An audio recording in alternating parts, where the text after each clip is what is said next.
let's get started. We wanted to try something new this week.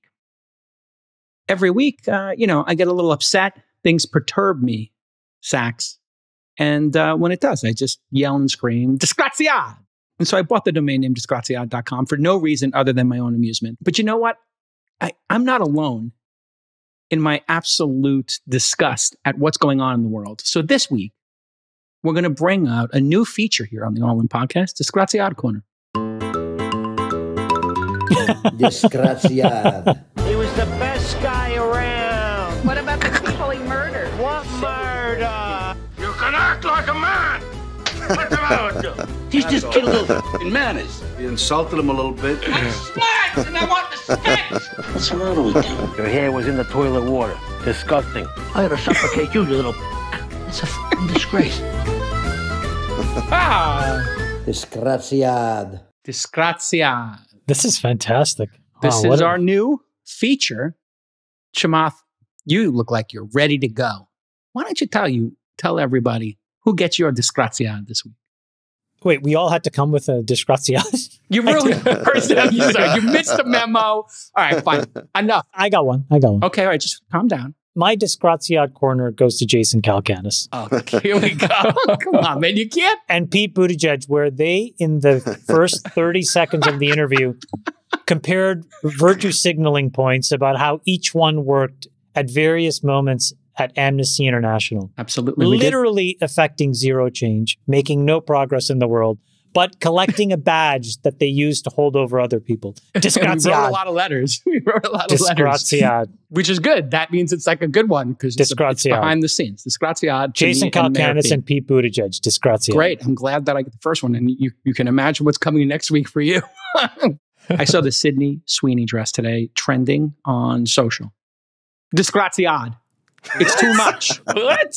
It's too much. What is it? I didn't even know what this is. You didn't see it? Nick, Bring it pull up, a Nick. picture. Okay. Bring it up. It's a little floppy. Che il vestito è troppo. How is this The Disgraziad? dress What are you is talking too about? much. It's disgraceful.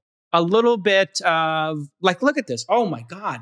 Too much. It's elegant. Too much. In my day, Sax, a little cleavage, maybe, perhaps in the 90s or 2000s, some side view. This is too much. Hey, guy. Hey. Very highbrow subject matter. Sorry, we were discussing world politics and Sydney Sweeney's dress. I don't know. It was trending on X. Hi, Dad. Hi, Dad. Put away the phone, Jason. Let your winners ride. Rain Man David Sack. And instead, we open source it to the fans, and they've just gone crazy with it. Love you, West. Queen of Quinoa.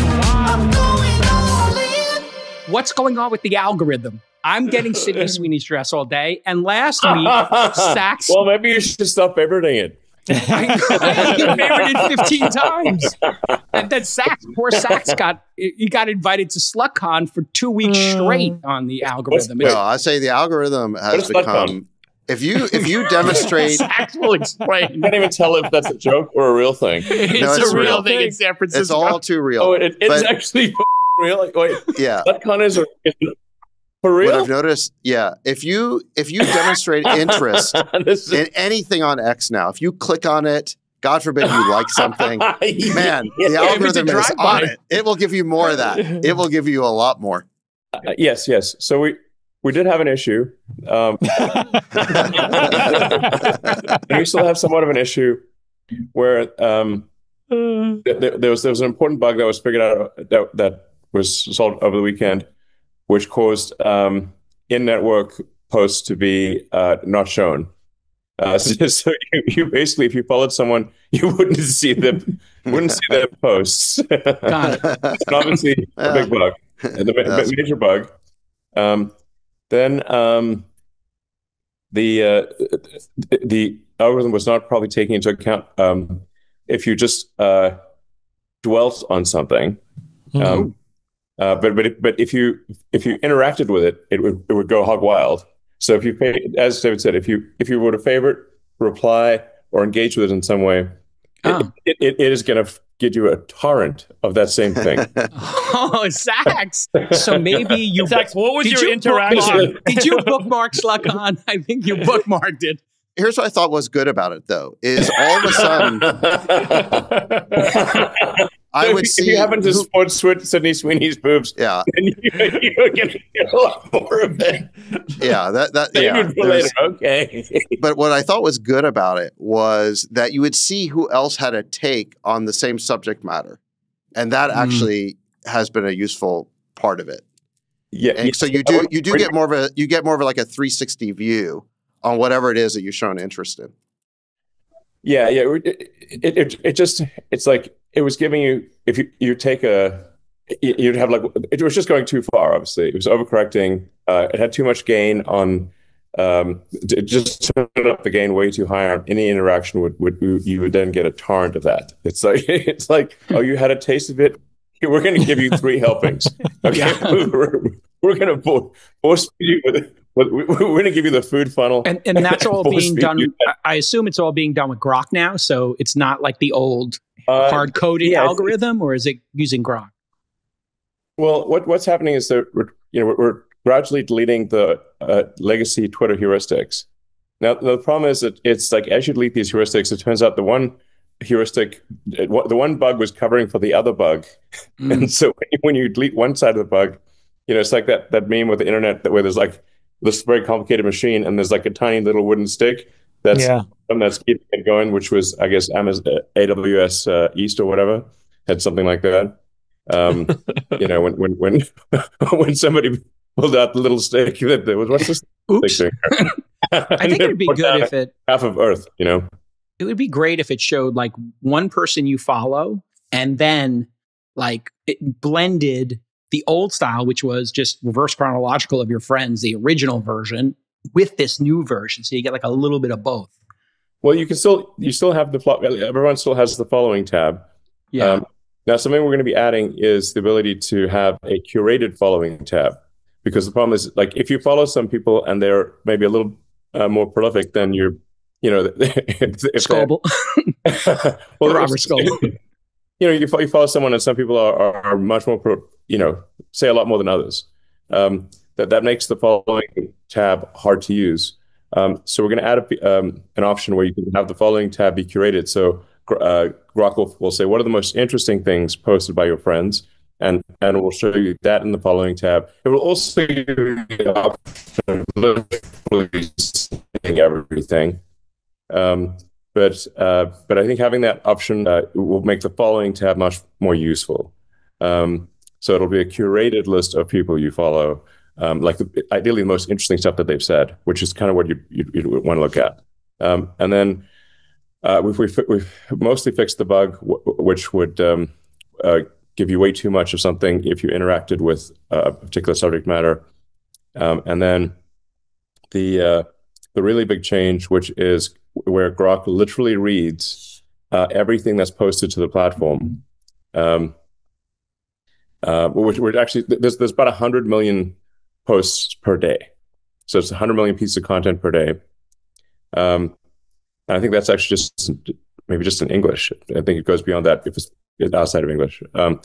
So Grok is we're gonna start off reading really what Grok thinks are the top 10 million of the 100 million, and it will actually read them and understand them and categorize them and match them to users. It's like this is not a job humans could ever do. And then once that is scaling reasonably well, we'll add the entire 100 million a day. So it's literally going to read through 100 million things and show you the things that it thinks out of 100 million posts per day, what are the most interesting posts to you? How much of Colossus will that take? Like, a lot of work. Yeah, that's like, is it tens of thousands of servers like to do that every day? Yeah, my guess is it's probably on the order of 50K, H100, something like that. Wow. And that will replace search. So you'll be able to actually search on Twitter and find things in like with a plain language. We'll have semantic search where you can just ask a question and and it will show you all content, whether that is text, pictures, or video that matches your search query semantically. How's it been? 3 years in. It was a 3-year anniversary, like a couple days ago. 3 years? Yeah. Yeah, remember it was Halloween? Yeah, Halloween's back. Halloween's back, but it was the weekend you took over was Halloween. Yeah. We had a good time. Yeah. Wow. Yeah, 3 years. Where will things 3 years from now? Yeah. What's the takeaway? 3 years later, you obviously don't regret buying it. It saved free speech. That was good. Seemed to have turned that whole thing around. And that was, I think, a big part of your mission. But then you added it to X.ai, which makes it incredibly valuable as a data source. So when you look back on it, the reason you bought it is to stop crazy woke mind virus and make truth exist in the world again. Great, mission accomplished. And now it has this great future. Yeah, we've got community notes. You can also ask Grok about anything you see on the platform. You just press the Grok icon on any X post, and we'll analyze it for you, and research it as much as you want. So you can basically have just by tapping the Grok icon, you can assess the whether that post is the truth, the whole truth, or nothing but the truth, or whether there's something supplemental you need to be explained. So I think it's actually, we've made a lot of progress towards freedom of speech, and people being able to tell whether something is false or not false. Propaganda. The recent update to Grok is actually, I think, very good at piercing through propaganda. And then we used that latest version of Grok to create Grokipedia, which I think is much more. It's not just, I think, more neutral and more accurate than Wikipedia, but it actually has a lot more information than a Wikipedia page. Did you seed it with Wikipedia? Actually, take a step back. How did you do this? Well, we used AI. But meaning like totally unsupervised, just a complete training run on its own, totally synthetic data, no seeded set, nothing. Well, it was only just recently possible for us to do this. So we finished training on a maximally truth-seeking, a version of Grok that is good at cogent analysis. So breaking down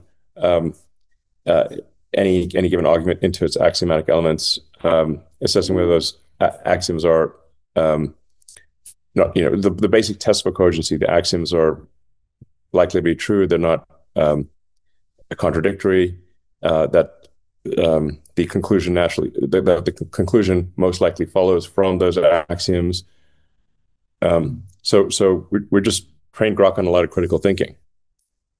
So it just got really good at critical thinking, which was quite hard. And then we took that version of Grok and said, okay, cycle through the million most popular articles in Wikipedia and add, modify, and delete. So that means research the rest of the internet, whatever's publicly available, and correct the Wikipedia article, some fix mistakes, but also add a lot more context. So sometimes really the nature of the propaganda is that facts are stated that are technically true, but do not properly represent a picture of the individual or event. This is critical because when you have a bio, as you do, actually we all do, on Wikipedia, over time, it's just the people you fired or you beat in business or have an axe to grind. So it just slowly becomes like the place where everybody, kind of who hates you then puts their information. And I looked at mine. It was so much more representative, and it was 5 times longer, 6 times longer. And what it gave weight to was much more accurate, more accurate.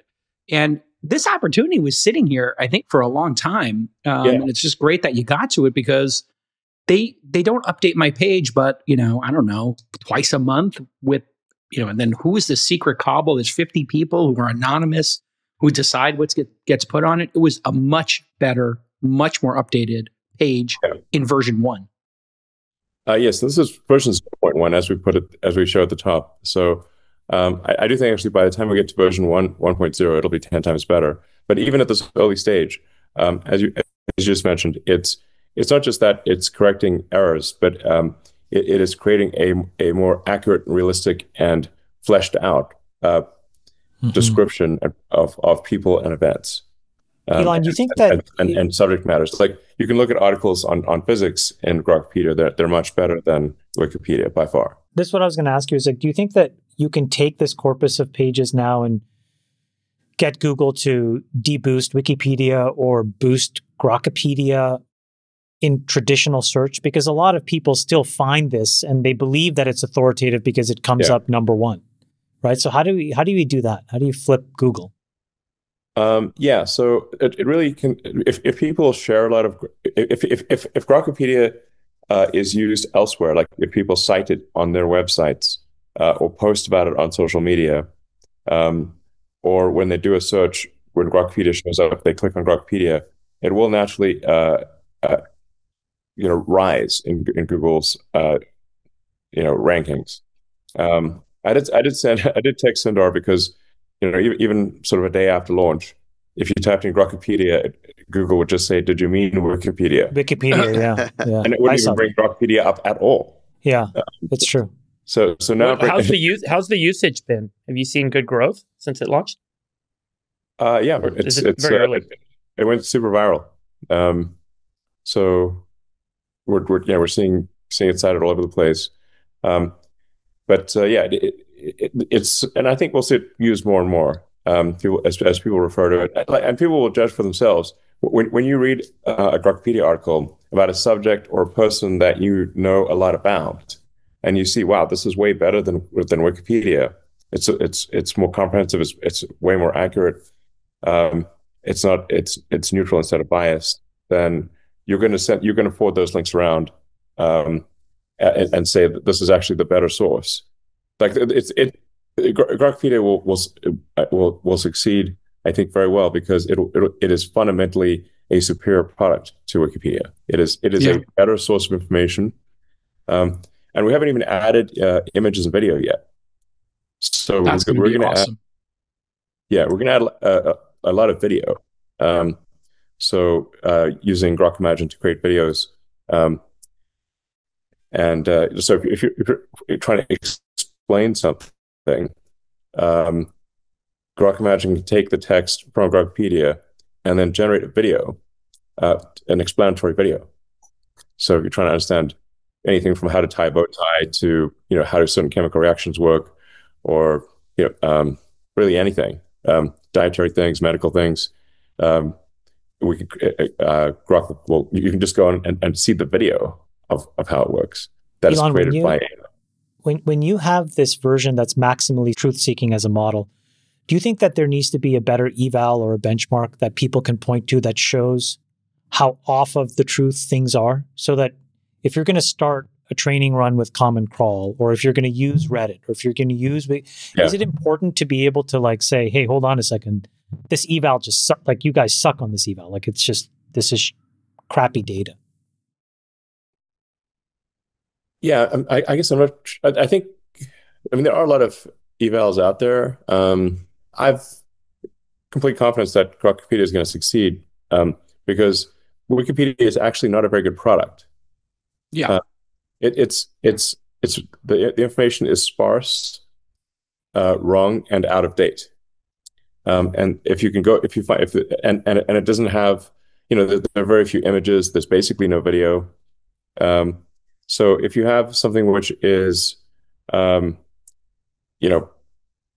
accurate, comprehensive, has videos, where moreover you can ask if there's any part of it that you're curious about, you can just highlight it and ask Grok right there. Like if you're trying to learn something, it's just great. It's not going to be a little bit better than Wikipedia. It's going to be 100 times better than Wikipedia. Elon, do you think you'll see good uniform usage? Like if you look back on the last 3 years since you bought Twitter, there was a lot of people after you bought Twitter that said, I'm leaving Twitter. Elon's bought it. I'm going to go to this other, wherever the hell they went. And there's all these news. Right. and there's all these articles saying, what happened to that creature, you know? Yeah, but blue sky is falling is my favorite. I guess my question is, as you destroy the woke mind viral kind of control of the system, and as you bring truth to the system, whether the system is through Grokipedia or through X, do people like just look for confirmation bias and they actually don't accept the truth? Like, what do you like, or do you think people are actually going to see the truth and change? And things are going to change? Yeah. But I mean, is that like... You thought Sydney Sweeney's boobs were great. You see mine. Looking good. Yeah. Solid week up there. Put a little share, you know? Yeah. I think we just got flagged on YouTube again. Yeah, we did. That was definitely going to give us a censorship moment. Yeah. Grade A moves. Yeah. No, but do people change their mind? I mean... Actually, technically, there's no such thing as grade A move. God, it's off the rails already. David, you were trying to ask a serious question. Go ahead. Well, I just want to know if people change their mind. Like, can you actually change people's minds by putting the truth in front of them? Or do people just take, they kind of ignore the truth because they feel like they're in some sort of camp and they're like, I'm on this side. They want the confirmation bias. They want the confirmation bias and they want to stay in a camp and they want to be tribal about everything. It is remarkable how much people believe things simply because it is the belief of their in group, whatever their sort of political or ideological tribe is. I mean, there's some pretty hilarious videos of there was like some guy going around is like a racist Nazi or whatever, and he was like trying to show them the videos of the thing that they are talking about, where he is in fact condemning the Nazis in the strongest possible terms and condemning racism in the strongest possible terms, and they literally don't even want to watch the videos. So yeah, people, or at least some people, would prefer they will stick to whatever their ideological views are, whatever their sort of political tribal views are, no matter what. The evidence could be staring them in the face, and they're just going to be a flat earther. There is no evidence that you could show to a flat earther to convince them the world's round, because everything is just a lie. The world is flat, type of thing. I think the ability to hit @Grok in a reply and ask it a question in the thread has really become like a truth-seeking missile on the platform. So when I put up metrics or something like that, I reply to myself and I say, @Grok, is the information I just shared correct? And can you find any better information? And please tell me if my argument is correct or if I'm wrong. And then it goes through and then it DMs Sachs, and then Sachs gets in my replies and tries to correct me. No, but it does actually a really good job of and that combined with community notes, now you've got like two swings at bat, the community's consensus view and then Grok coming in. I think it would be like really interesting if Grok on like really powerful threads kind of did like its own version of community notes and had it sitting there ahead of time. Like you could look at a thread and it just had next to it, or maybe on like the specific statistic, you could click on it and it would show you like, here's where that statistic's from. I mean, pretty much essentially every post on X, unless it's like advertising or something, has the Grok symbol on it. Yeah. And you just tap that symbol and you're one tap away from a Grok analysis, literally just one tap. And we don't want to clutter the interface with where it's providing an explanation. But I'm just saying, if you go on X right now, it's one tap to get Grok's analysis, and Grok will research the X post and give you an accurate answer. And you can even ask it to do further research or further due diligence, and you can go as far down the rabbit hole as you want to go. But I do think like this is consistent with, we want X to be the best source of truth on the planet by far, and I think it is. And where you hear any and all points of view, but where those points of view are corrected by human editors with community notes. And the essence of community notes is that people who historically disagree agree that this community note is correct. So this, and all of the community notes code is open source, and the data is open source. So you can recreate any community note from scratch independently. By and large, it's worked very well. Yeah. Yeah.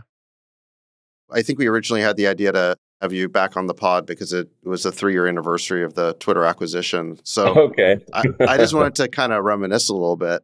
Oh, and sure. I remember. Where's that sink? Where's that sink? Well, yeah.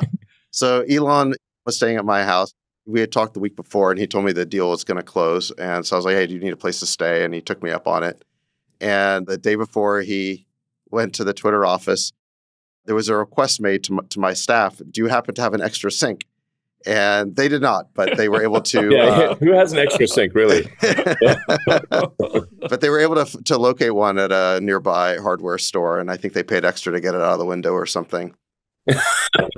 Well, I think the store was confused because my security team was asking for any kind of sink, and like normally people wouldn't ask for any kind of sink because you need a sink that fits in your bathroom or connects with certain kind of plumbing. So they're like trying to ask these like, well, what kind of faucets do you want? No, I just want a sink. Yeah, they think it's a mental person calling. The store was confused that we just wanted a sink. Yes. And didn't care what the sink connected to.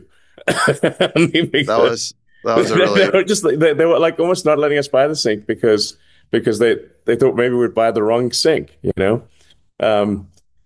it's just rare that somebody wants a sink for sink's sake. For meme purposes.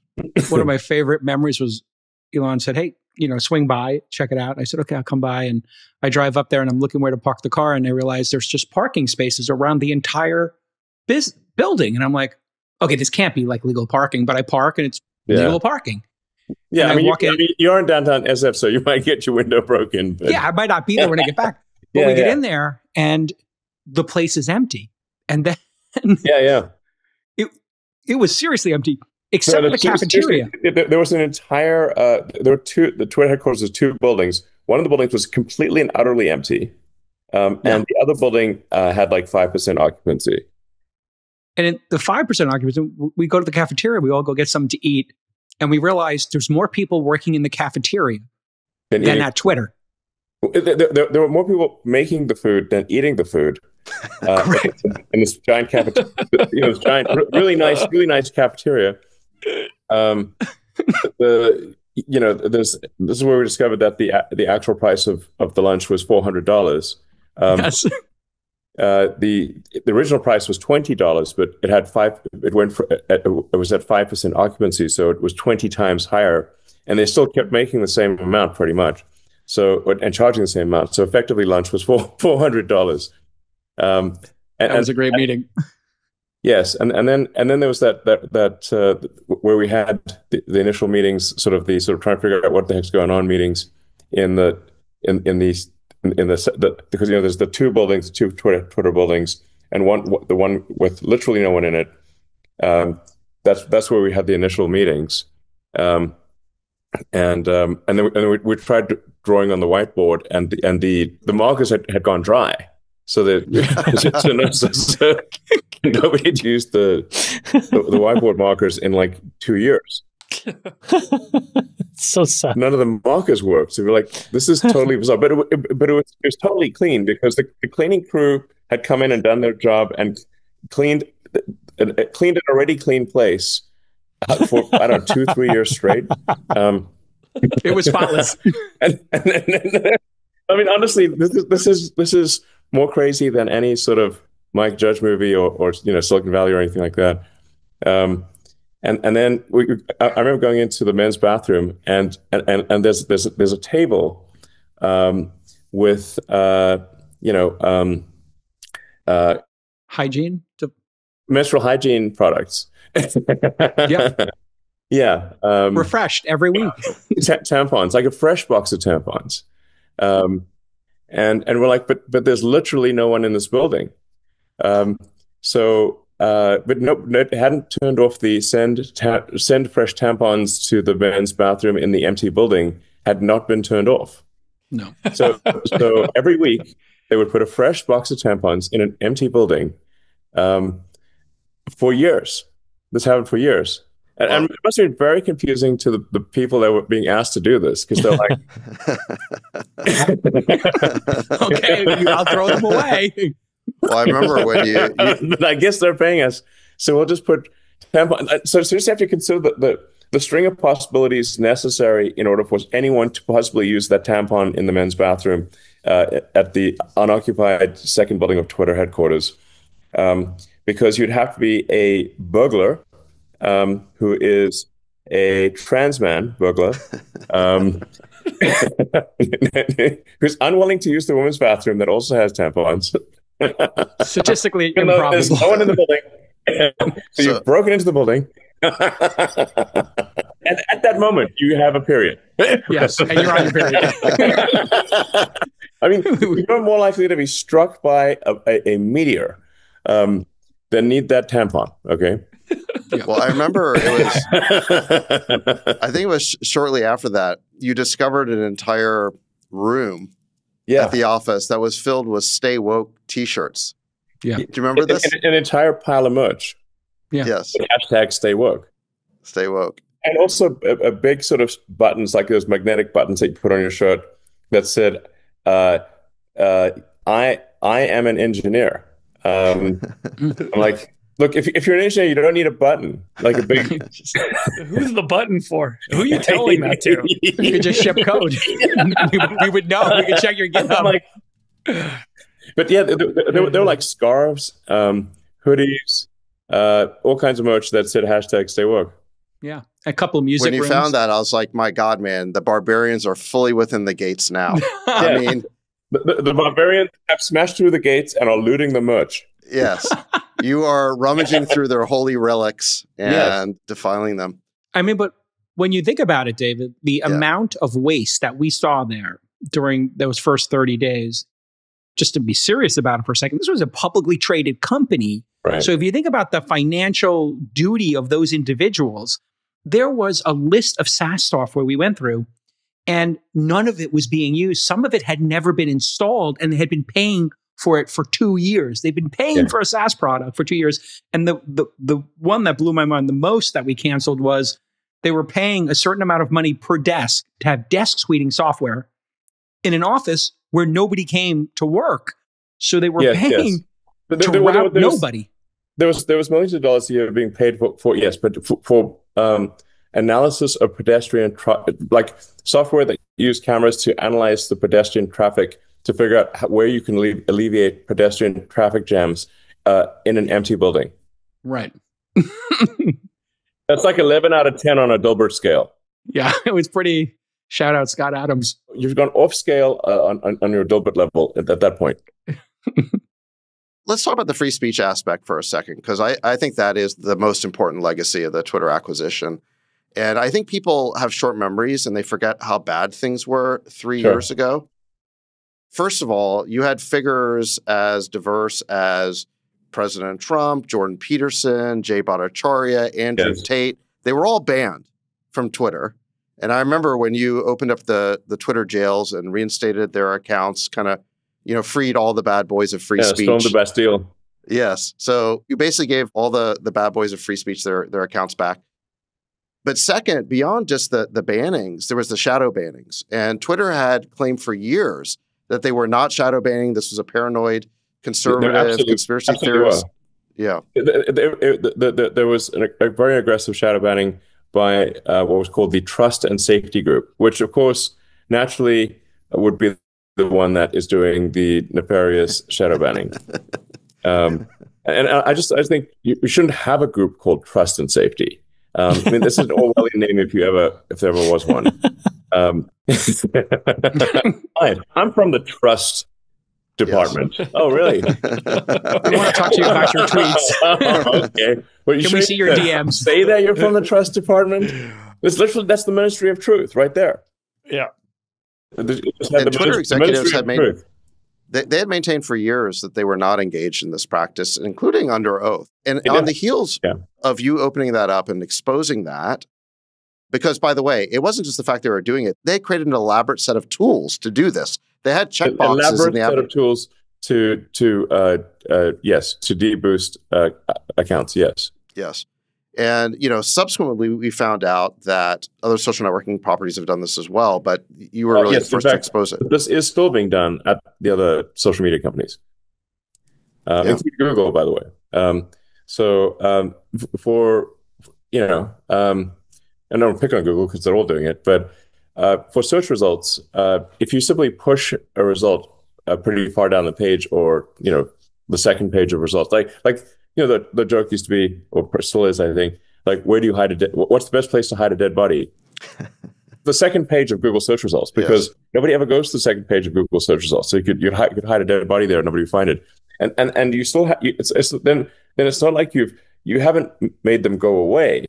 You've just put them on this one page too. Yes. So shadow banning, I think, was number 2. So first was banning, second was shadow banning. I think third, to me, was government collusion, government interference. So you released the Twitter files. Nothing like that had ever been done before, where you actually let investigative reporters go through Twitter's emails, unfettered chat access. groups.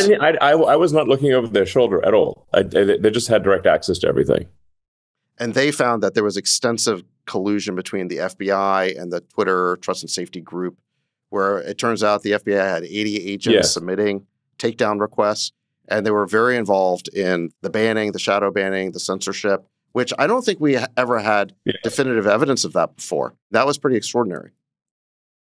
Yeah, and the U.S. House of Representatives had hearings on the matter, and a lot of this, was unearthed. It's public record. So a lot of people, some people on the left still think this is like made up. I'm like, this is just literally the Twitter files are literally the files at Twitter.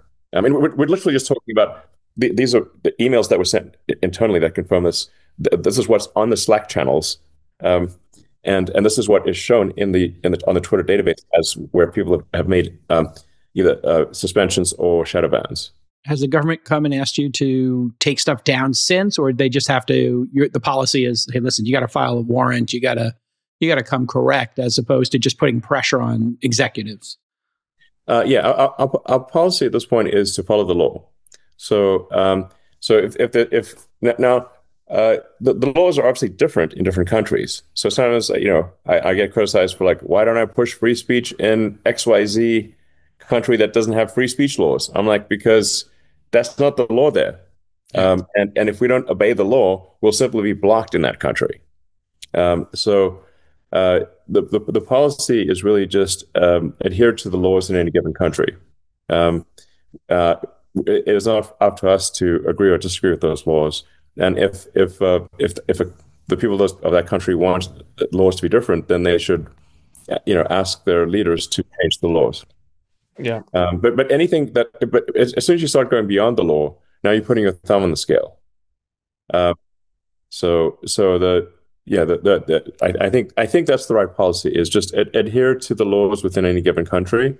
Now, sometimes we get, in a bit of a bind, like we had got into with Brazil, where, this judge in Brazil was asking us to, or telling us to break the law in Brazil, and ban accounts contrary to the law of Brazil. And now we're sort of somewhat stuck. We're like, wait a second, we're reading the law and it says this is not allowed to happen, and also and giving us a gag order.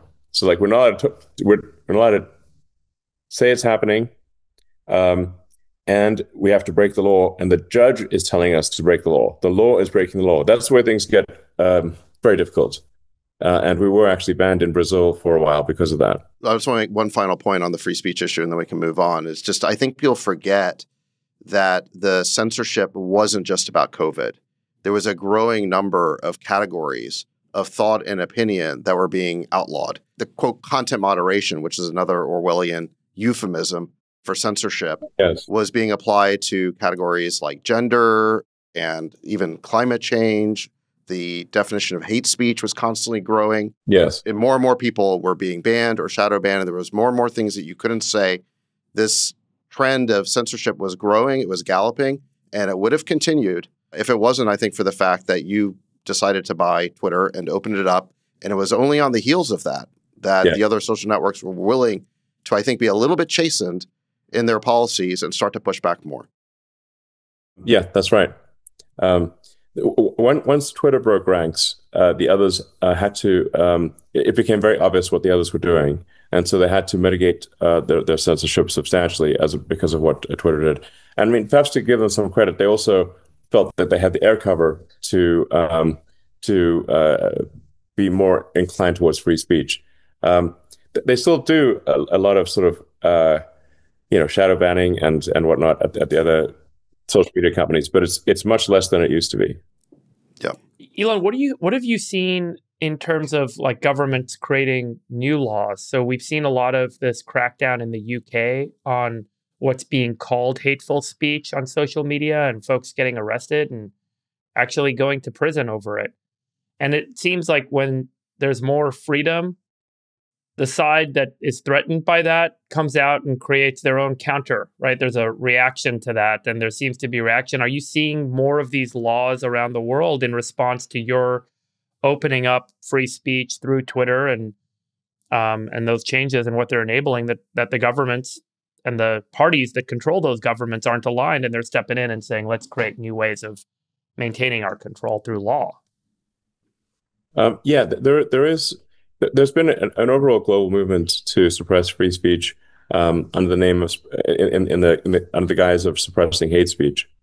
But then it's the problem with that is that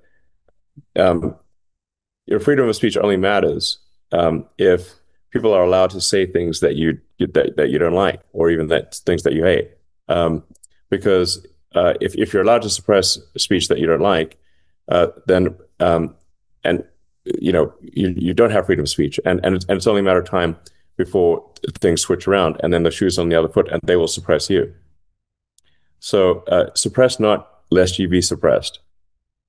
But there is a movement, and there was a very strong movement to codify speech suppression into the law throughout the world, and including the Western world. The Europe and Australia. UK and Germany were very aggressive in this regard.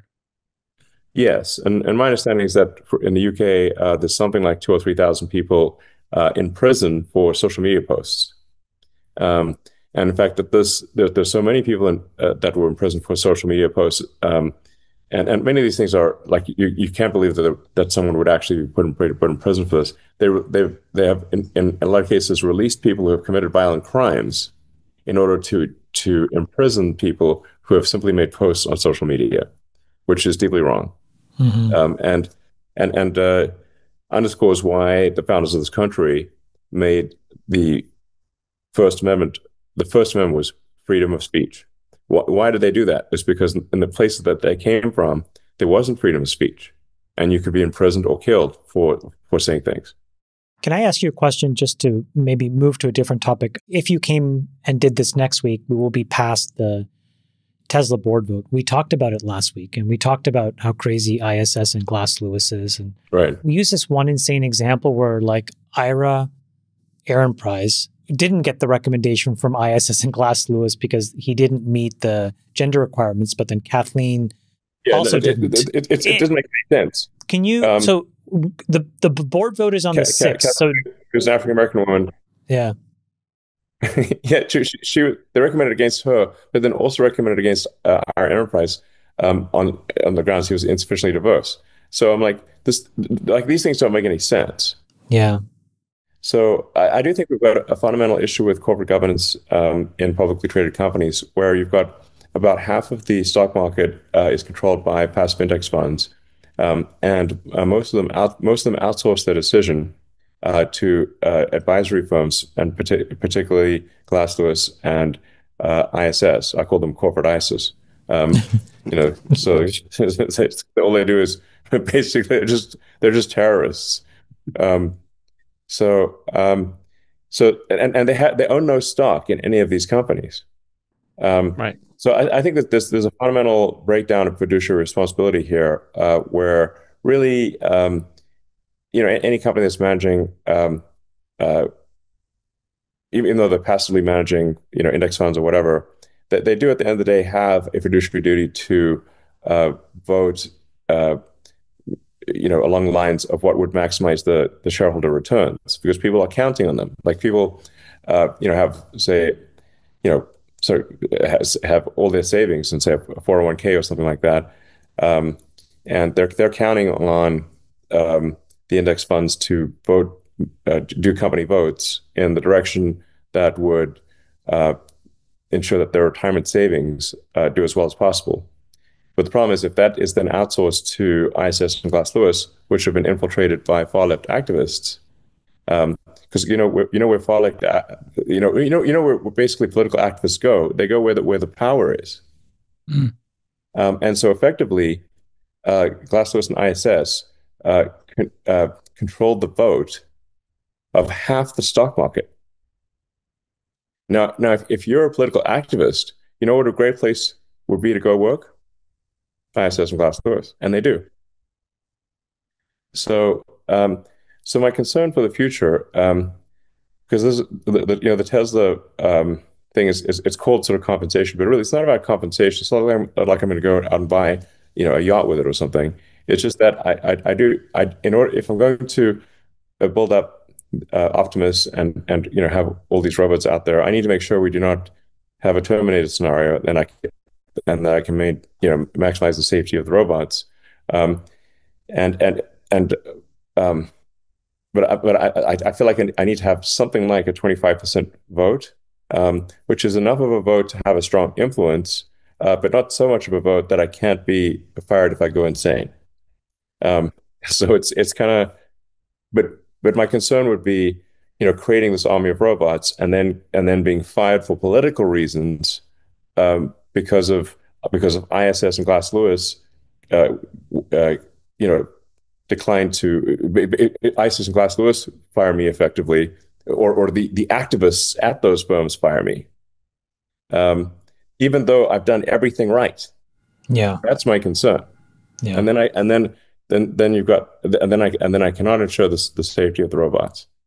If you don't get that vote, if it doesn't go your way, it looks like it's going to. Would you leave? I mean, is that even in the cards? I heard the board was very concerned about that.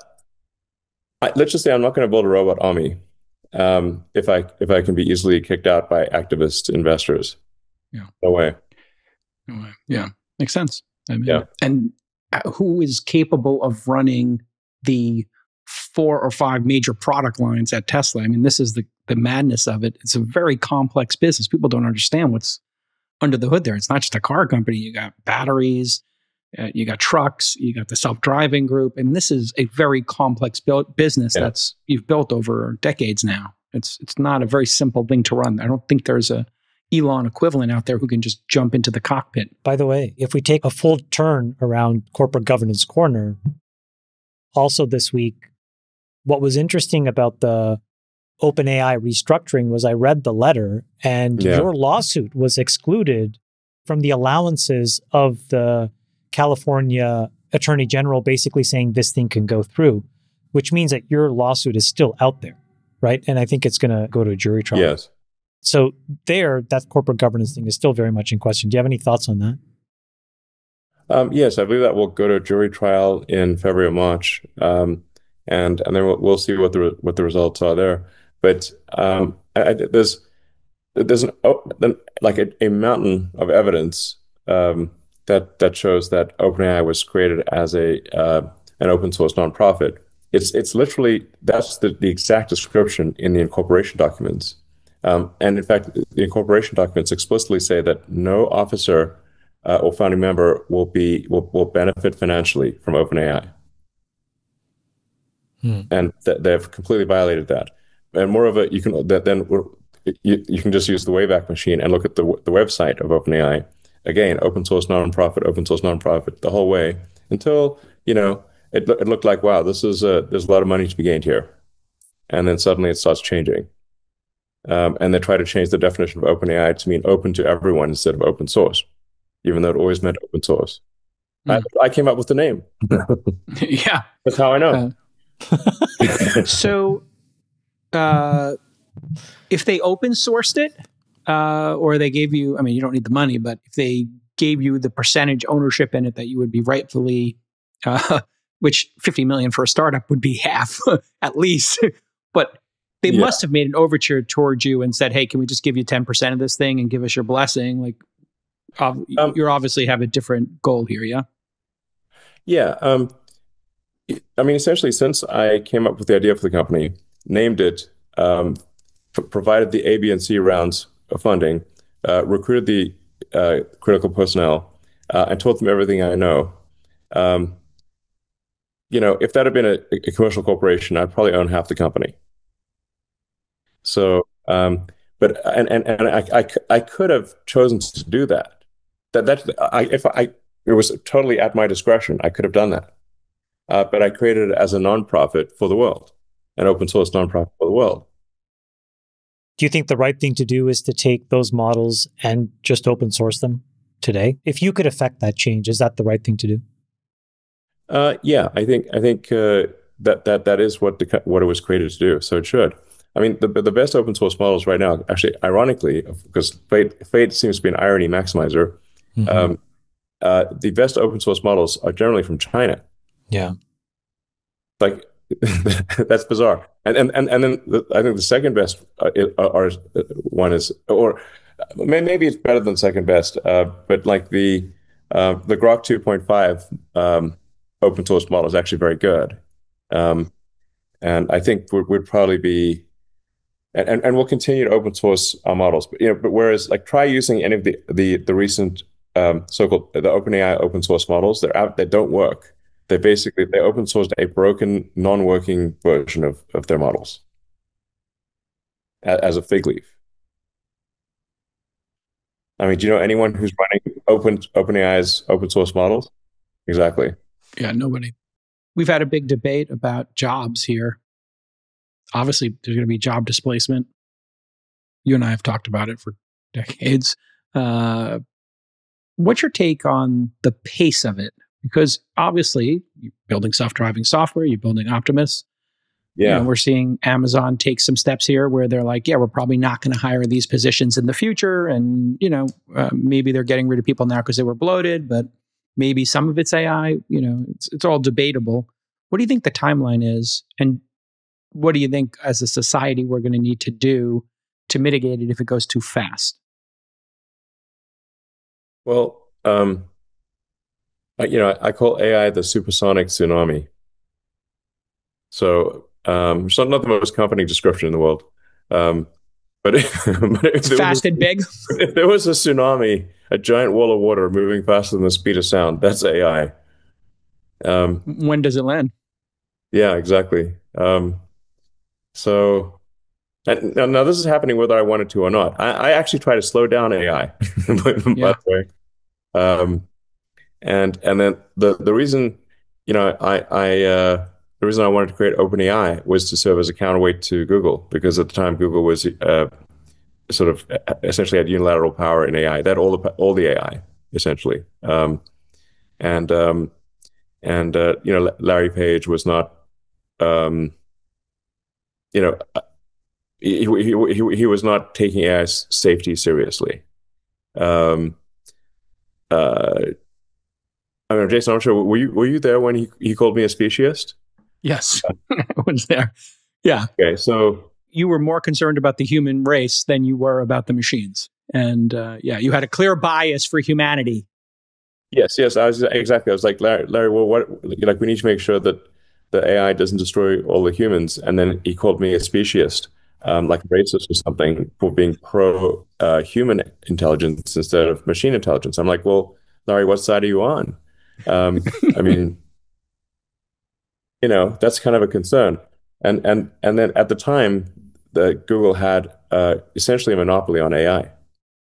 Yeah, they bought DeepMind, which you were on the board of, had an investment in. Larry and Sergey had invested in as well, and it's really interesting. I found out about it because I told him about it. I showed him some stuff from DeepMind, and I think that's how he found out about it and acquired them. Actually, I got to be careful what I say. But the point is that it's like, look, Larry's not taking AI safety seriously.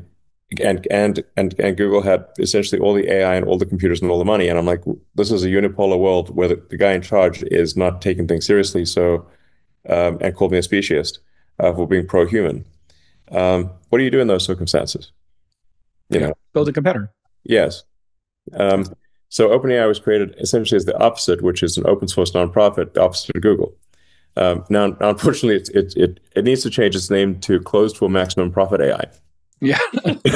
For maximum profit, to be clear. The most amount of, they're currently going for the most amount of profit they could possibly get. I mean, it is like I said, it's comical. When you hear Sam, there's an irony maximizer. You have to say, like, what is the most ironic outcome for a company that was created to do open source non-profit AI it's super closed source. It's tighter than Fort Knox. The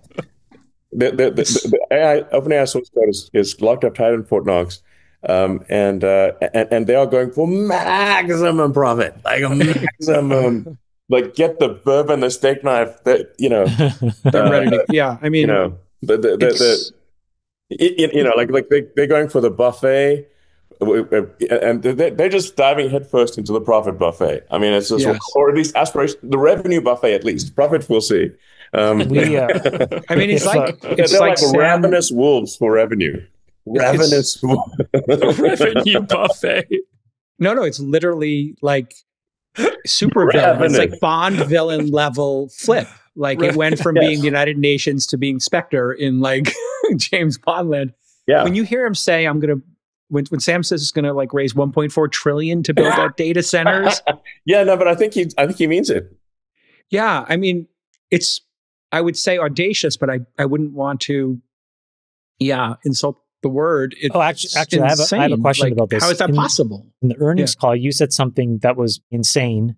And then I think the math actually nets up, but you said we could connect all the Teslas and allow them in downtime to actually offer up inference. And you can string them all together. I think the math is like, it could actually be like 100 gigawatts. Is that right? So Did you do? If ultimately there's a Tesla fleet that is 100 million vehicles, which I think we probably will get to at some point, 100 million vehicle fleet. And they have, mostly state-of-the-art inference computers in them that each, say, are a kilowatt of inference compute. And they have built-in power and cooling, and connect to the Wi-Fi. That's the key. Yeah, exactly. Exactly. And you'd have 100 gigawatts of inference compute. Elon, do you think that the architecture, like there was an attention-free model that came out the last week? There's been all of these papers, all of these new models that have been shown to reduce power per token of output by many, many, many orders of magnitude, like not just an order of magnitude, but like maybe 3 or 4. Like, what's your view and all the work you've been doing on where we're headed in terms of power per unit of compute or per token of output? Well, we have a clear example of power efficient compute, which is the human brain. So our brains use about 20 watts of power, and of that, only about 10 watts is higher brain function. Most of it's, half of it is just housekeeping functions, keeping your heart going and breathing and that kind of thing. So you've got maybe 10 watts of higher brain function in a human. And we've managed to build civilization with 10 watts of a biological computer. And that biological computer has like a 20-year, boot sequence. So it's pretty slow. But it's very power efficient. So given that humans are capable of inventing, general relativity and quantum mechanics, and or discovering general relativity, like inventing aircraft, lasers, the internet, and discovering physics with a 10-watt meat computer, essentially, then there's clearly a massive opportunity for improving the efficiency of AI compute. It's because it's currently many orders of magnitude away from that, and it's still the case that a 100 megawatt or even a gigawatt AI supercomputer at this point can't do everything that a human can do. It will be able to, but it can't yet. But like I said, we've got this obvious case of human brains being very power efficient and achieving and building civilization with 10 watts of compute. And a very slow, and our bandwidth is very low. So the speed at which we communicate information to each other is extremely low. We're not communicating at a terabit. We're communicating more at like 10 bits per second. Do you think that there's that should naturally lead you to the conclusion that there's massive opportunity for being more power efficient with AI, and at Tesla and at X.ai, we continue to see massive improvements in inference compute efficiency. Yeah. You think that there's a moment where you would justify stopping all the traditional cars and just going completely all in on cybercab if you felt like the learning was good enough and that the system was safe enough? Is there ever a moment like that, or do you think you'll always kind of dual track and always do both? I mean, all of the cars we make right now are capable of being a robotaxi. So there's a little confusion of the terminology because our cars look normal. Like the Model 3 or Model Y it's a good looking car, but it looks normal. But it has an advanced AI computer and advanced AI software and cameras. And we didn't want the cameras to stick out. So we so that we didn't want them to be ugly or stick out. So we put them, they're sort of in unobtrusive locations. The forward-looking cameras are in front of the rearview mirror. The side view mirrors are in the side repeaters. The side view cameras are on the side repeaters. The rear camera is, just in the, above the license plate, actually typically where the rear view camera is in a car. And the diagonal forward ones are in the B pillars. Like if you look closely, you can see all the cameras, but you have to look closely. We just didn't want them to stick out like, warts or something. But actually all the cars we make are hyper intelligent and have the cameras in the right places. They just look normal. So all of the cars we make are capable of unsupervised full autonomy. Now we have a dedicated product, which is the Cybercab, which has no steering wheel or pedals, which are obviously vestigial in an autonomous world. And we start production of the Cybercab in Q2 next year. And we'll scale that up to quite high volume. I think ultimately we'll make millions of Cybercabs per year. But it is important to emphasize that all of our cars are capable of being robotic taxis. The Cybercab is gorgeous. I told you I'd buy 2 of those if you put a steering wheel in them. And there is a big movement online. Putting a steering wheel in. People are begging for it. Why not? Why not let us buy a couple? Just the first ones off the line and drive them. I mean, they look great. It's like the perfect model. You always had a vision for a Model 2, right? Like, isn't it like the perfect Model 2 in addition to being a Cybercab? Look, the reality is people may think they want to drive their car, but the reality is that they don't. How many times have you been, say, in an Uber or Lyft, and you said, you know what, I wish I could take over from the driver, and I wish I could get off my phone and take over from the Uber driver and drive to my destination. How many times have you thought that to yourself? No, it's quite the opposite. 0.0 times. Okay.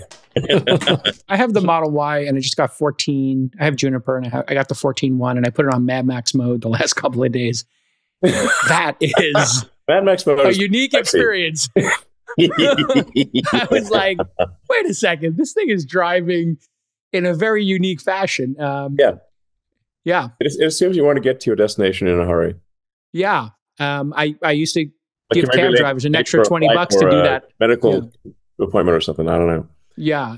But it feels like it's getting very close, but you have to be very careful. Uber had a horrible accident with the safety driver. Cruise had a terrible accident. It wasn't their fault exactly, except, somebody got hit and then they hit the person a second time and they got dragged.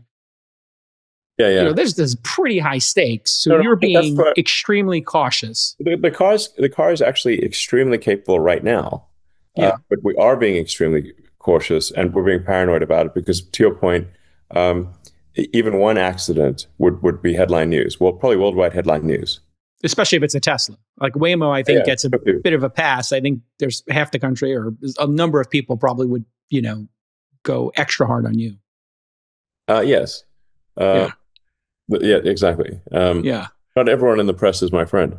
I hadn't noticed. Some of them are a little antagonistic. Yeah.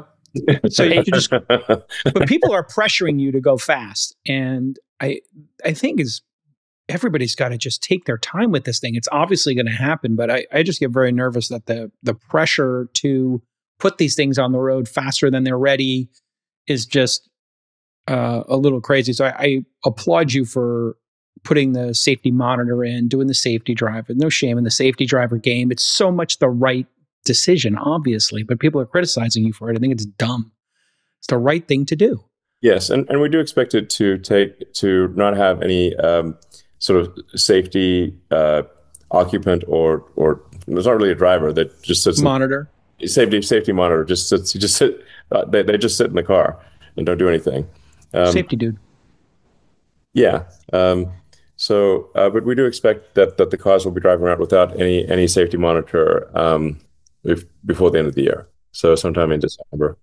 In Austin, yeah. I mean, you got a number of reps under your belt in Austin, and it feels like pretty well.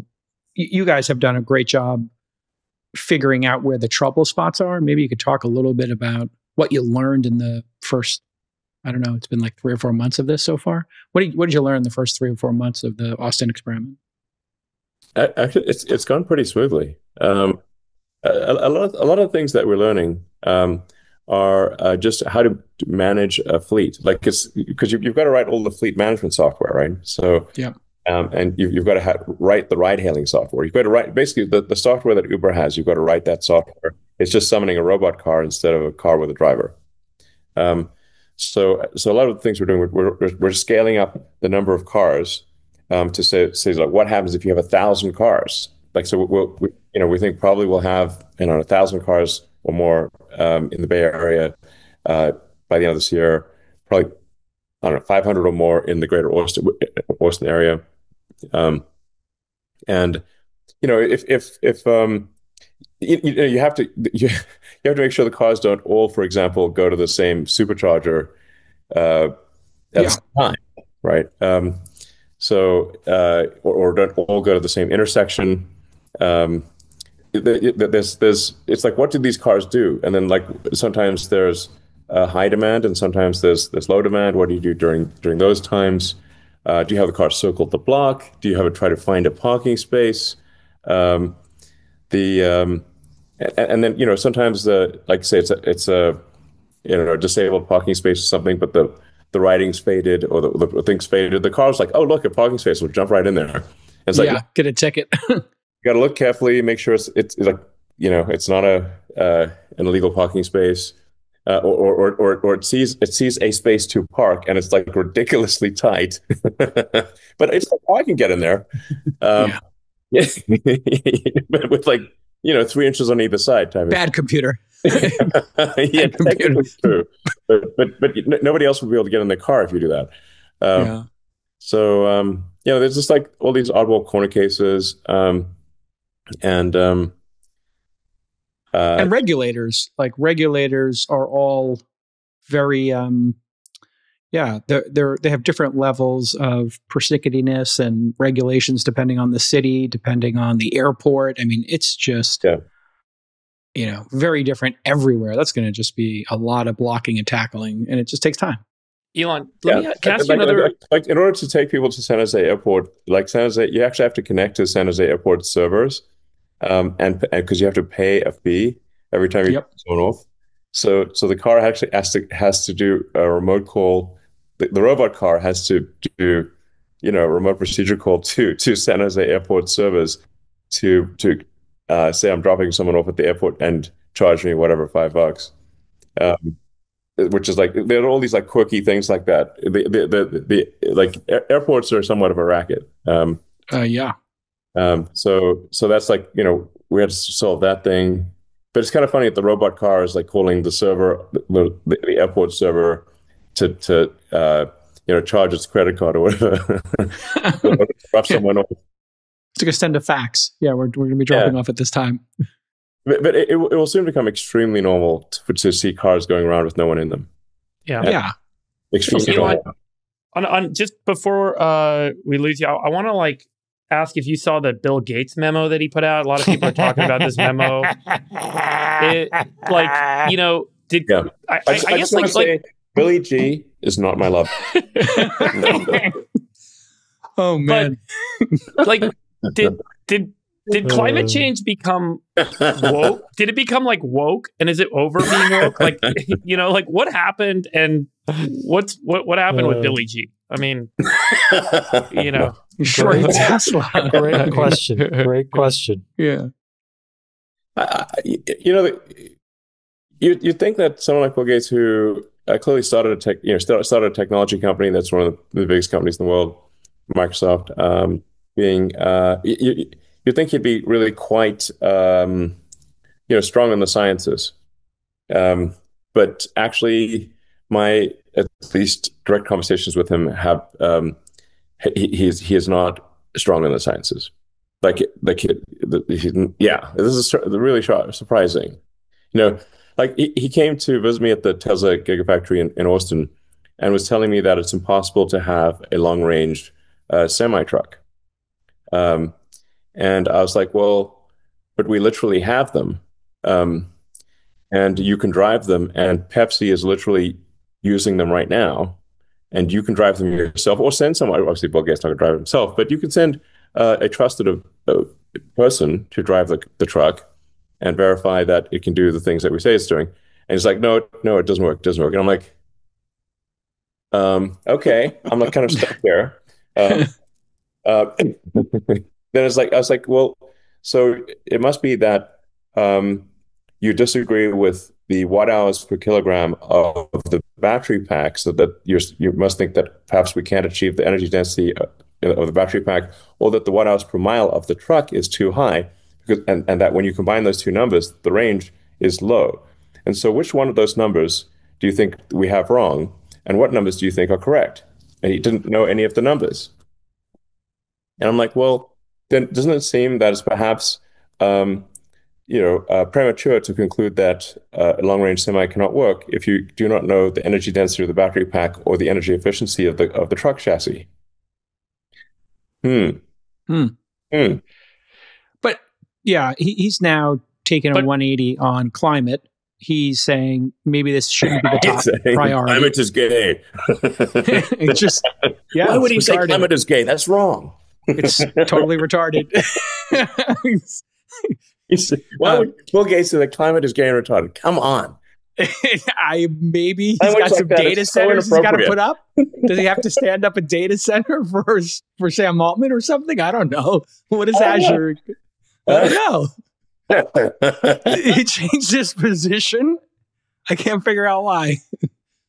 I mean, the reality of the whole climate change thing is that you've just had sort of people who say it doesn't exist at all, and then people who say are super alarmist and saying Florida is going to be underwater in 5 years. And obviously, neither of those two positions are true. The reality is you can measure the carbon concentration in the atmosphere. Again, you could just literally buy a CO2 monitor from Amazon. It's like $50, and you can measure it yourself. And you can say, okay, well, look, the parts per million of CO2 in the atmosphere has been increasing steadily at 2 to 3 per year. At some point, if you continue to take billions, eventually trillions of tons of carbon from deep underground and transfer it to the atmosphere and oceans, so you transfer it from deep underground into the surface cycle, you will change the chemical constituency of the atmosphere and oceans. You just literally will. Then you can argue to what degree and over what time scale. And the reality is that, in my opinion, is that we've got at least 50 years before it's a serious issue. I don't think we've got 500 years, but we've probably got 50. It's not 5 years. So if you're trying to get to the right order of magnitude of accuracy, I'd say the concern level for climate change is on the order of 50 years. It's definitely not 5, and I think it probably isn't 500. So really, the right course of action is actually just the reasonable course of action, which is to lean in the direction of sustainable energy. and lean in the direction of solar and of a sort of a solar battery future, and generally have the rules of the system lean in that direction. I don't think we need massive subsidies, but then we also shouldn't have massive subsidies for the oil and gas industry. Okay, so the oil and gas industry has massive tax write-offs that they don't even think of as subsidies, because these things have been in place for, in some cases, 80 years, but they're not there for other industries. So when you've got special tax conditions that are in one industry and not another industry, I call that a subsidy. Obviously, it is. But they've taken it for granted for so long in oil and gas that they don't think of it as a subsidy. So the right course of action, of course, is to remove, in my opinion, subsidies from all industries. But the political reality is that the oil and gas industry is very strong in the Republican Party, but not in the Democratic Party. So you will not see, obviously, even the tiniest subsidy being removed from the oil, gas, and coal industry. In fact, there were some that were added to the oil, gas, and coal industry in the sort of big bill, and there were a massive number of sustainable energy incentives that were removed. Some of which I agreed with, by the way. Some of the incentives have gone too far.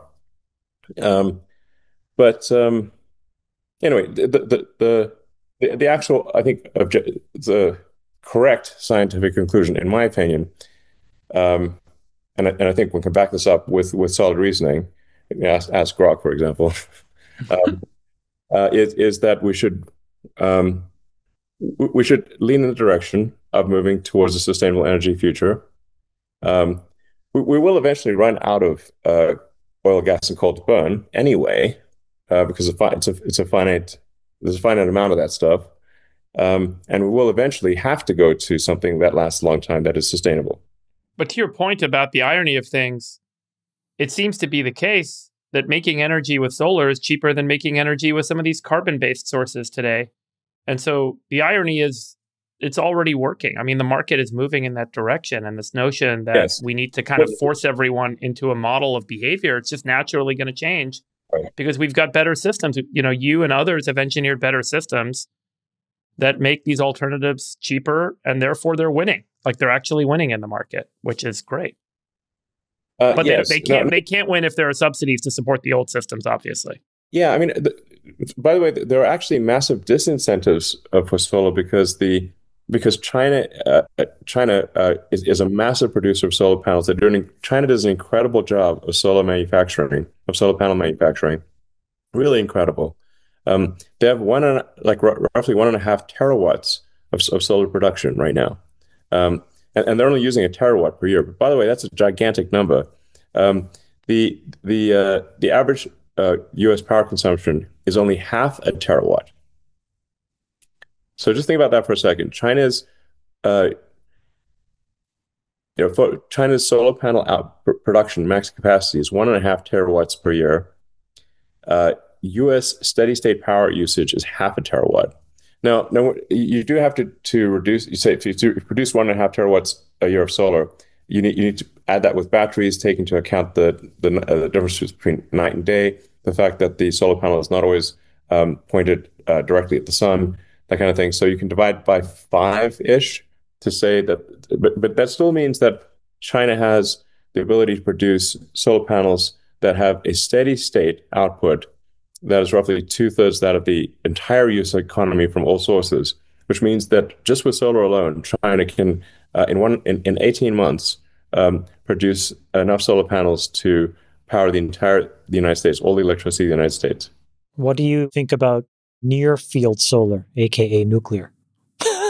I'm in favor of make energy from any way you want that isn't like obviously harmful to the environment. Generally, people don't welcome a nuclear reactor in their backyard. They're not like championing. Put it here. Put it under my bed. Put it on my roof. Yeah. If your next door neighbor said, "Hey, I'm selling my house and they're putting a reactor there," what would the typical homeowner response would be negative. Very few people will embrace a nuclear reactor adjacent to their house. But nonetheless, I do think nuclear is actually very safe.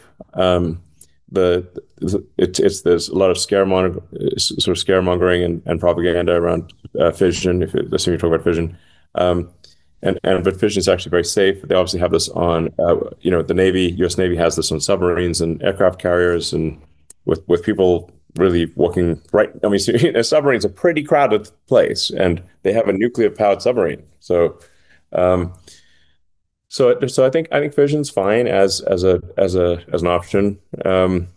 The regulatory environment makes it very difficult to actually get that done. And then it is important to appreciate just the sheer magnitude of the power of the sun. So here are some just important basic facts. Even Wikipedia has these facts right. So you don't even have you can go to Grokipedia, you don't have to use Grokipedia. Get the best answer, but even Wikipedia has. Yeah, even Wikipedia got it right. Yes. I'm saying even Wikipedia's got these facts right. Yeah.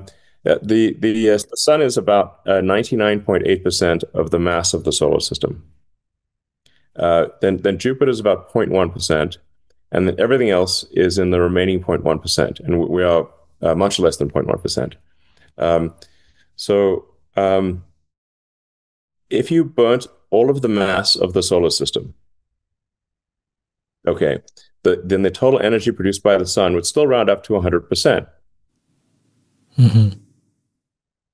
Like if you just burnt Earth, the whole planet, and burnt Jupiter, which is very big and quite challenging to burn, turn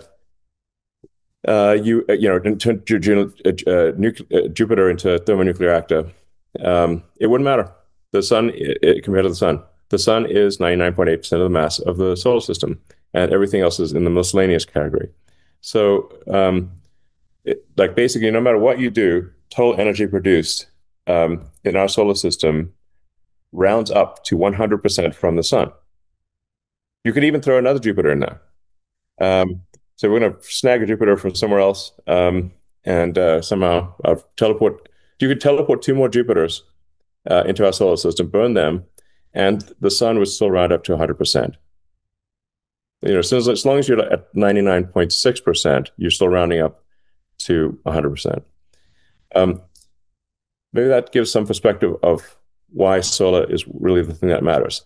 And as soon as you start thinking about things at sort of a grander scale, like Kardashev scale 2 civilizations, it becomes very, very obvious. It's like, I'm not saying anything that's new, by the way. Like anyone who studies physics has known this for a very long time. In fact, Kardashev, I think, was a Russian physicist who came up with this idea, I think, in the 60s, just as a way to classify civilizations. Where Kardashev scale 1 would be you've harnessed most of the energy of the planet. Kardashev scale 2, you've harnessed most of the energy of your sun. Kardashev 3, you've harnessed most of the energy of galaxy. Now we're only about 1% or a few percent of Kardashev scale 1 right now, optimistically. But as soon as you go to Kardashev scale 2, where you're talking about the power of the sun, then you're really just saying everything is solar power, and the rest is in the noise. So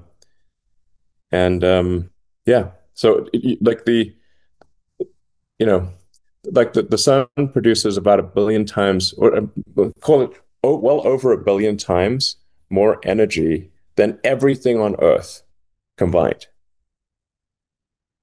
It's crazy. It's mind blowing. Right. Yeah. Solar is the obvious solution to all this. And short term, I have to use some of these other sources, but hey, there it is. An hour and a half with Elon Musk. Star powered. Like maybe we got a branding issue here. Yeah. Star powered. Instead of solar powered, it's starlight. Starlight. Perfect. It's the power of a blazing sun. How much energy does an entire star have? Yeah. Well, our sun is a star. More than enough. All right. That's for sure. and also you really need to keep the power local. So sometimes people, honestly, I've had these discussions so many times. It's where they say, "Well, would you beam the power back to Earth?" I'm like, "Do you want to melt Earth?" Yeah.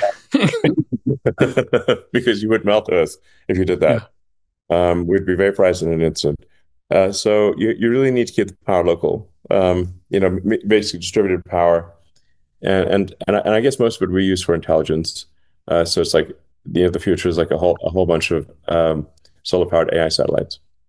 But Elon, the only thing that makes the star work is it just happens to have a lot of mass, so it has that gravity to ignite the fusion reaction, right? But like we could ignite the fusion reaction on Earth now. I don't know, like if your view has changed. I think we talked about this a couple of years ago, where you were pretty like, we don't know if or when fusion becomes real here, but theoretically we could take 10. No, I want to be clear. Yeah. My opinion on I studied physics in college. At one point in high school, I was thinking about a career in physics. One is doing a career in physics. But the problem is I came to the conclusion is that I'd be waiting for a collider or a telescope. I don't have any to get that career in physics, but I have a strong interest in the subject. So my opinion on, say, creating a fusion reactor on Earth is I think this is actually not a hard problem. Actually, I mean, it's a little hard. I mean, it's not like totally trivial, but if you just scale up a tokamak, the bigger you make it, the easier the problem gets. So you've got a surface volume ratio thing where you're trying to maintain a really hot core while having a wall that doesn't melt. So that's a similar problem with rocket engines. You've got a super hot core in the rocket engine, but you don't want the chamber walls of the rocket engine to melt. So you have a temperature gradient where it's very hot in the middle, and it gradually gets cold enough as you get to the perimeter, as you get to the chamber walls in the rocket engine, where it doesn't melt because you've lowered the temperature and you've got a temperature gradient. So if you just scale up, the donut reactor, tokamak, and improve your surface volume ratio, it becomes much easier, and you can absolutely, in my opinion, I think just anyone who looks at the math, you can make a reactor that generates more energy than it consumes, and the bigger you make it, the easier it is. And in the limit, you just have a giant gravitationally contained thermonuclear reactor like the sun, so which requires no maintenance and it's free. So this is also why would we bother doing that on making a little itty bitty sun that's so microscopic you'd barely notice on Earth when we've got the giant free one in the sky? Yeah, but we only get a fraction of 1% of that energy on the planet Earth. We have to go much less than 1%. Yeah. Right. So we've got to figure out how to wrap the sun if we're going to harness that energy. That's our long term. If people want to have fun with reactors, that's fine. Have fun with reactors, but it's not a serious endeavor compared to the sun. It's sort of a fun. It's a fun science project to make a thermonuclear reactor, but it's not. It's just peanuts compared to the sun. And even the solar energy that does reach Earth is a gigawatt per square kilometer, or roughly call it 2.5 gigawatts per square mile. So that's a lot, and the commercially available panels are around 25, almost 26% efficiency, and maybe, I mean, you can, and then you say, like, if you pack it densely, you get an 80% packing density. You're going to, which I think, you in a lot of places you could get an 80% packing density. You effectively have about, 200 megawatts per square kilometer. And you need to pair that with batteries, so you have continuous power. Although our power usage drops considerably at night, so you need less batteries than you think. And doesn't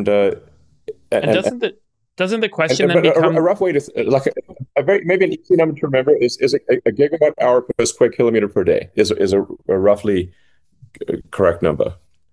But then doesn't your technical challenge become the scalability of manufacturing of those systems? So, accessing the raw materials and getting them out of the ground of planet Earth to make enough of them to get to that sort of scale and that volume that you're talking about. And as you kind of think about what it would take to get to that scale, like, do we have an ability to do that with what we have today? Like, can we pull that much material out of the ground? Yes, solar panels are made of silicon, which is sand, essentially. I guess more on the battery side, but the battery side, yeah. So on the battery side, like iron phosphate, lithium-ion battery cells. There's Earth. I'd like to throw out some interesting factoids here. If most people don't know, if you said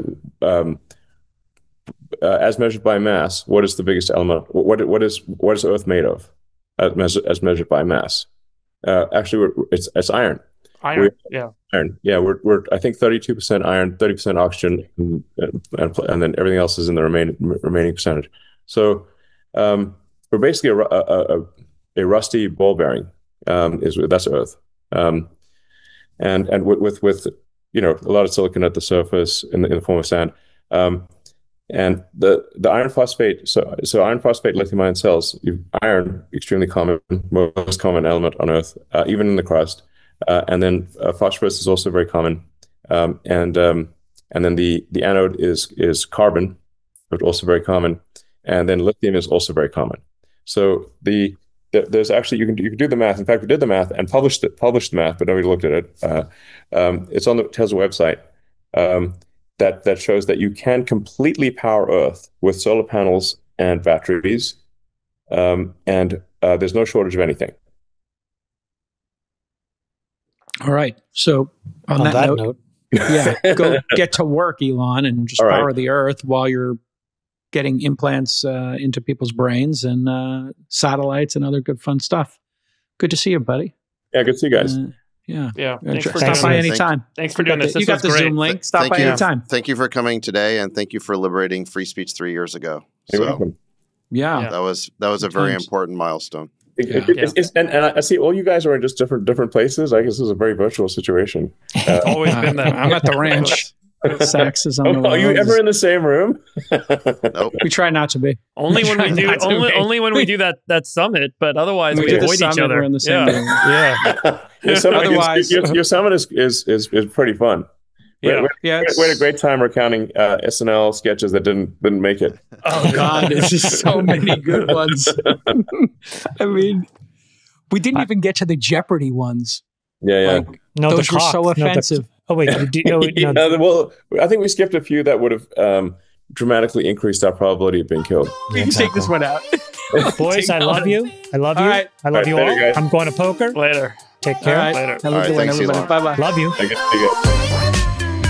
We'll let your winners ride. Rain Man David Sack. And instead, we open source it to the fans, and they've just gone crazy with it. Love you, West. Queen of Quinoa.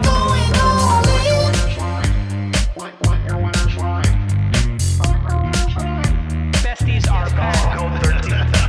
That's my dog taking a notice in your driveway.